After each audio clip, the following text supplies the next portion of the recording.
Bien-aimés de Dieu, salut, salut. J'espère que vous vous portez tous bien et que la grâce de l'Éternel continue à nous porter et à nous soutenir. Nous naissons, nous grandissons, nous vieillissons, nous mourons. Biologiquement parlant, tout s'arrête là. Mais pour nous qui avons la foi, au-delà évidemment de la mort, il y a une vie que le Seigneur nous donne grâce à la résurrection de son Fils.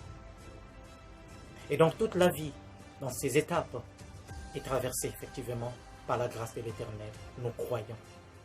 Et si dans toutes ces étapes sont marquées effectivement de l'empreinte de la grâce de Dieu, la jeunesse en est un exemple. Ce qui m'amène évidemment à partager avec vous une petite réflexion autour d'un thème. Ta jeunesse est aimée et voulue par Dieu. Ta jeunesse est aimée et voulue par Dieu. Je me suis inspiré du 2e chapitre de Christus Vivit, ce document que le pape a écrit sur les jeunes. Que les jeunes, je pourrais même dire, ont inspiré à l'Église et en particulier au pape. Ta jeunesse est aimée et voulue par Dieu. Jésus a été jeune. Je répète que Jésus a été jeune comme toi et il est mort aussi jeune.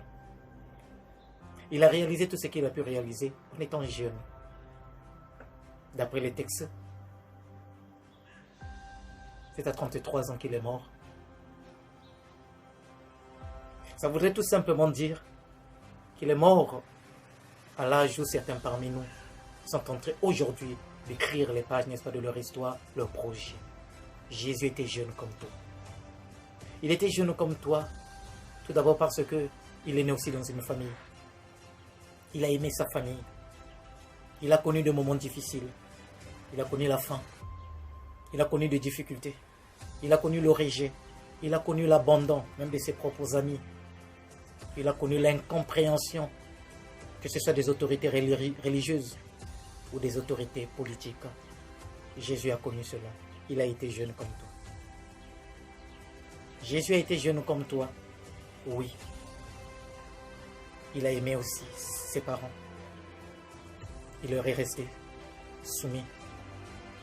Il a aimé aussi ses voisins. Si bien que rappelez-vous l'épisode quand il rentrait de Jérusalem du pèlerinage. Ses parents ne s'inquiétaient même pas. Il n'était pas avec eux. Pourquoi? Parce qu'il se disait qu'il était avec le voisin. Jésus aimait ses frères et sœurs du quartier. Il est jeune comme toi. Jésus, un jeune comme toi. Un jeune comme toi, parce qu'effectivement, il a aussi pleuré. Pleuré la mort de ses amis. Pleuré la douleur. Pleuré les difficultés. Rappelons-nous l'épisode, n'est-ce pas, de sa présence devant la tombe, où était son ami Lazare. Jésus a pleuré. Un jeune comme toi. Mais Jésus te dit aussi que toi aussi tu es fils bien-aimé. Deuxième point. Pourquoi je le dis? Eh bien, toi aussi tu es fils de Dieu. Vous allez me dire, Père, si Jésus a pu réaliser toutes ces merveilles, c'est parce qu'il était fils de Dieu. Il était Dieu. Vous avez raison. Car le jour de son baptême, l'Esprit Saint descend. Et l'Esprit Saint le confirme en disant, celui-ci est mon fils bien-aimé, écoute-le. Et après, l'Esprit va conduire Jésus au désert, où il sera tenté, mais il va sortir vainqueur. L'Esprit Saint l'avait porté. Vous avez raison, fils de Dieu. Et la question que j'aimerais vous poser, c'est de savoir si vous n'êtes pas aussi fils de Dieu. Mais vous êtes aussi des fils bien-aimés de Dieu. L'Esprit Saint qui agissait en Jésus est le même que tu as reçu le jour de ton baptême. C'est cet esprit-là qui continue à animer l'Église aujourd'hui. Ça veut dire que toi aussi, tu es investi de l'Esprit de Jésus. L'Esprit Saint qui est en Jésus est en toi. Et donc ça veut dire que tu es aussi fils de Dieu. Comme pour nous dire que depuis le jour de notre baptême, la même voix s'est aussi fait entendre. Mon fils bien-aimé. Car ne l'oublions pas que nous sommes rentrés dans la filiation divine grâce effectivement au baptême par Christ effectivement. Tu es fils de Dieu, tu es bien-aimé de Dieu. Autrement dit, ta jeunesse est donc aimée et voulue par Dieu. Et donc Dieu sait que tu es en train de vivre des situations qu'a vécu aussi Jésus. Le troisième point, la jeunesse de Jésus inspire. Jésus, jeune comme toi aussi, fils bien-aimé de Dieu, mais tu dois essayer de calquer ta jeunesse en regardant la jeunesse de Jésus. Pourquoi je dis que la jeunesse de Jésus nous inspire ou peut nous inspirer? Jésus, une fois qu'effectivement il avait une décision à prendre, la première des choses qu'il faisait, ce n'était pas déjà de se lancer.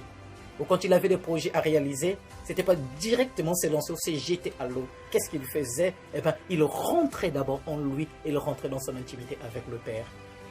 Voilà pourquoi je vous dirais, si Jésus a réussi à faire tout cela, ce n'est pas peut-être parce qu'il était tout simplement fils de Dieu, parce que toi aussi, moi aussi, nous sommes tous des fils de Dieu, mais c'est peut-être parce qu'il a su vivre dans cette connexion spirituelle avec Dieu. Il a su garder effectivement la relation avec son Père, rester dans cette intimité.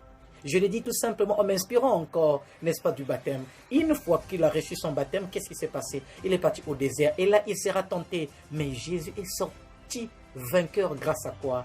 Eh bien, grâce à la prière, le contact avec Dieu, le jeûne. Vous voyez donc, le fait qu'il était en intimité avec son Père lui avait permis de résister, n'est-ce pas, aux tentations.